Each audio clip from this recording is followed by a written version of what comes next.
반갑습니다. 9월 23일 화요일 큐티 스케치 시간입니다. 오늘 본문은 로마서 9장 1절부터 13절까지의 말씀입니다. 오늘 본문은 이렇게 시작합니다. 내가 그리스도 안에서 참말을 하고 거짓말을 아니하노라. 나에게 큰 근심이 있는 것과 마음에 그치지 않는 고통이 있는 것을 내 양심이 성령 안에서 나와 더불어 증언하노니. 오늘 본문은 이스라엘 또 하나님, 특별히 하나님의 선택에 대한 이야기를 합니다. 하나님의 선택에 의해서 구원을 받았다. 그것이 은혜다. 이런 결론을 이야기하기 위해서 9장이 할애가 됩니다. 근데 이제 사도 바울은 주님 때문에 사도 바울뿐만 아니라 모든 사람들이 예수 그리스도를 만나고 알게 되면 기쁨과 확신으로 가득 찹니다. 기쁨과 확신으로 가득 차면서 기쁜 생활을 하죠. 감사하는 생활을 합니다. 그러나 그럼에도 불구하고 고통스러워도 합니다. 우리가 이걸 꼭 이해해야 합니다. 그리스도인들은 어떤 사람들인가? 기쁨이 넘치는 사람입니다. 그러나 고통도 그에 못지않게 계속됩니다. 사도 바울에게는 어떤 고통이 있었느냐 하면 동족에 대한 끊임없는 그치지 않는 고통이 있었어요. 그래서 이제 유대인들의 예수 그리스도를 거절한 그 거절에 대한 가슴 아픔이죠. 그래서 그 가슴 아픔 때문에 복음을 전하기 위해서 그렇게 온 세계로 흩어진 유대인들을 만날 뿐만 아니라 이방인들에게 복음을 전하죠. 근데 그에게 고통이 있었어요. 그러니까 우리가 이 땅을 사는 동안에는 예수님 때문에도 고통을 받습니다. 예수님이 주시는 건 아니지만 복음을 전하기 위한 고통, 복음을 모르는 자들에 대한 안타까움, 이런 것이 우리에게 반드시 있게 된다는 걸 기억하셔야 합니다. 사도 바울도 그렇게 이야기합니다. 동족인 유대인들에게 내가 정말 너희들을 향한 고통이 끊이지 않는다는 것 이야기한다. 그러면서 나의 형제 곧 고륙의 친척을 위해서 내 자신이 저주를 받아 그리스도에게 끊어질지라도 내가 정말 원한다. 그런데 이걸 보면요, 내 양심이 성령 안에서 증거하고 있고 그리스도 안에서 내가 참말을 하고 있다 하면서 지금 이제까지 이야기들이 그렇다는 거예요. 내가 그리스도에게 끊어질지라도 너희들이 알기를 원하고 너희들이 깨닫기를 원한다. 너희들이 구원받기를 원한다. 이런 이야기를 합니다. 그러면서 내가 사실을 이야기하는 것이다. 이렇게 하면서 유대인들을 향해서 이야기합니다. 그 유대인들 안에는 유대인 그리스도인도 포함되어 있습니다. 로마 교회에 있는 사람들이죠. 그들에게 이렇게 이야기합니다. 4절부터. 그들은 이스라엘 사람이라. 그들에게는 양자가 되어서 하나님께서 그들을 자녀로 삼으셨으니까요. 양자 되는 것은 이방인들도 그렇고 유대인들도 그렇고 양자가 되었습니다. 물론 어떤 문맥에서는요, 양자를 이방인으로 설명하는 것도 있습니다. 그러나 자녀가 아니었던 자들을 다시 자녀로 회복한다는 의미에서의 양자됨, 그게 이스라엘이에요. 그리고 영광은 뭐냐 하면요, 영광하면 쉐키나의 영광, 쉐키나, 히브리어로 쉐키나는 어디에서 시작이 되었는가 하니까 하나님의 임재가 영광이에요. 하나님의 영광. 그들에게 하나님의 임재가 있었다는 뜻입니다. 그리고 그들에게 성막이 있었잖아요. 그러니까 이게 놀라운 특권이라는 이야기예요. 양자된 것도 특권이죠. 선택받았죠. 그리고 하나님의 영광, 하나님의 임재가 있었죠. 성막이 있었죠. 그것도 특권이에요. 그리고 언약이 있었어요. 그렇죠. 하나님의 말씀과 약속이 있었잖아요. 이스라엘 백성들에게. 그리고 율법, 이것 마찬가지죠. 십계명, 하나님의 말씀이 있었다는 거예요. 그리고 예배, 제사 이런 게 있었고 약속들이 있었어요. 그러니까 모든 좋은 것이 이스라엘 백성들에게 있었습니다. 그리고 조상들도 그들의 것이다. 이 조상들이 누구냐? 다윗, 모세, 이런 걸출한, 그리고 그 모세와 다윗과 그 이후에 이스라엘의 혈통 속에서 유다 지파에서 태어나게 된 그리스도까지 다 그들의 것이다. 혈통적으로 그들의 것이라는 거예요. 그러기에 그 예수 그리스도는 만물 위에 계셔서 세세의 찬양을 받으실 하나님이시라 하면서 이스라엘 백성들이 가진 특권, 그리고 그 특권의 중심에 그리스도가 있다는 거예요. 그런데 어떻게 했습니까? 그리스도를 유대인들이 거절했어요. 그러니까 이게 얼마나 가슴 아픈 것입니까? 근데 이제 계속해서 사도 바울이 설명하는 것은 그리스도를 거절한 유대인이지만 그럼에도 불구하고 그것이 하나님의 말씀이나 약속이 실패하지 않았다는 거예요. 그러니까 그 언약의 절정인 예수 그리스도를 거부했지만, 처음에는 거부했지만 하나님의 약속은 이루어지는 거예요. 당신의 은혜로 말미암아 거부했던 그리스도를 받아들이는 거, 그게 바로 구원이거든요. 근데 지금 그 설명을 하고 있어요. 유대인들, 이스라엘, 이들이 거절했다는 거예요. 그러면 그들이 혈통적으로 그들이 다 실패했느냐?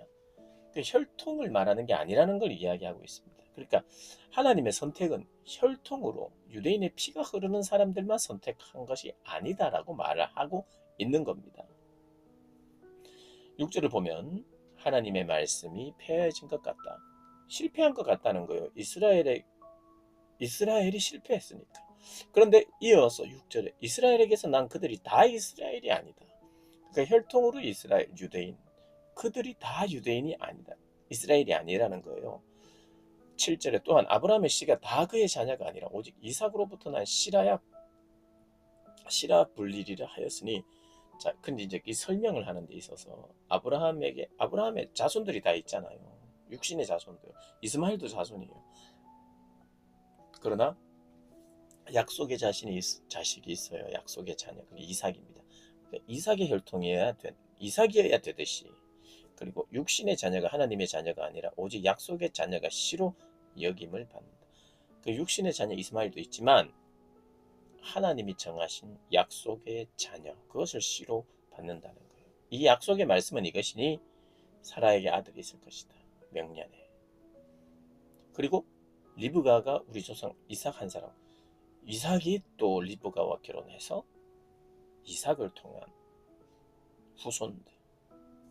11절에 그 자식들이 나지 아니하고 무슨 선이나 악을 행하지 아니한 하늘 때에 택하심을 따라되는 하나님의 뜻이 행위로 말미암지 않고 오직 부르시는 이로 말미암아 서게 하려 하사. 자, 리브가의 남편이 이제 이삭이죠. 이삭을 선택했어요. 근데 이 선택이라고 하는 것의 가장 선택은 누군가 중에 한 사람을 선택했을 때 선택이라고 하죠. 한 사람밖에 없는데 한 사람을 선택했다 이렇게 말하지 않죠. 그냥 됐다 이런 거죠. 그럴 수밖에 없다 이런 거죠.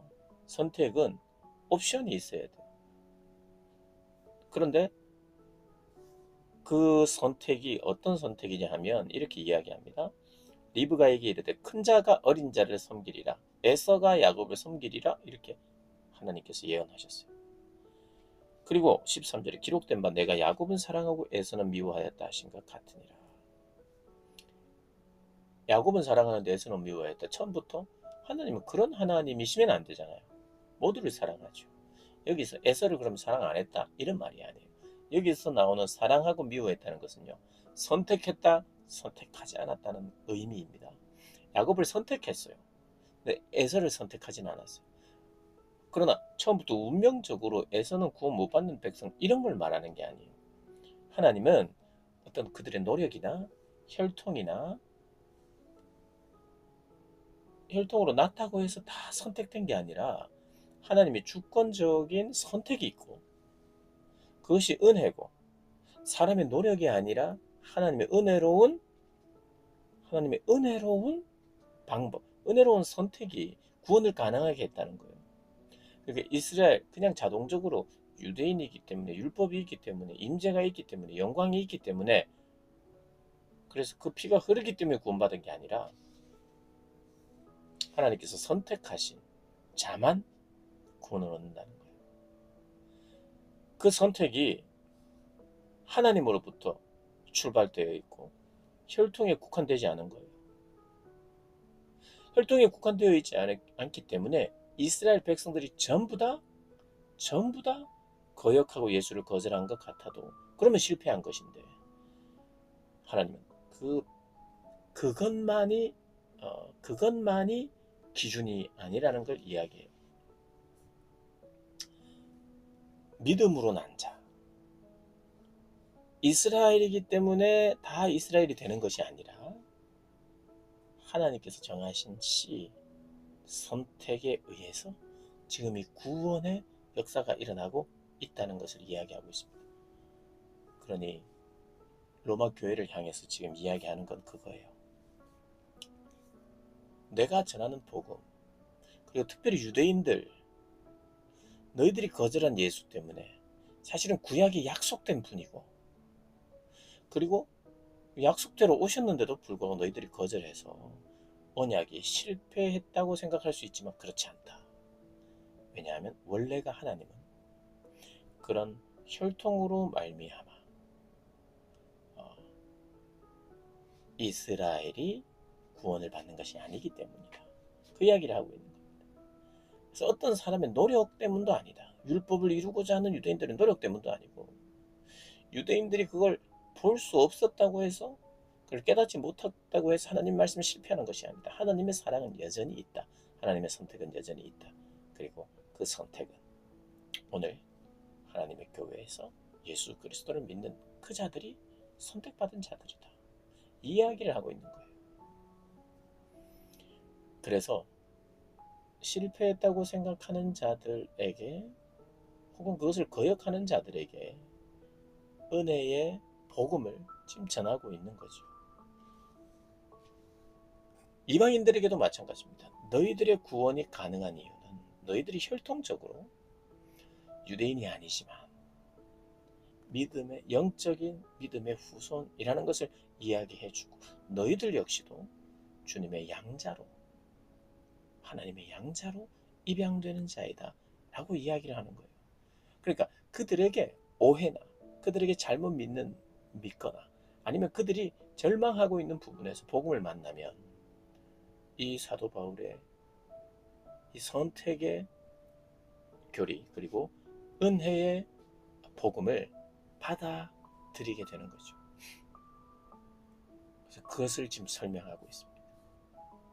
그 설명 앞에 어떻게 반응할 것인가, 그 선택을 받아들이고 감사하면서 내가 누리되, 그 누림 속에는 계속되는 고통도 있다. 그것을 제대로 못 누려서가 아니라 이 땅을 사는 동안 이 믿음에 속하지 못한 자들에 대한 안타까움이 우리의 삶을 전반적으로 또 지배할 것이다.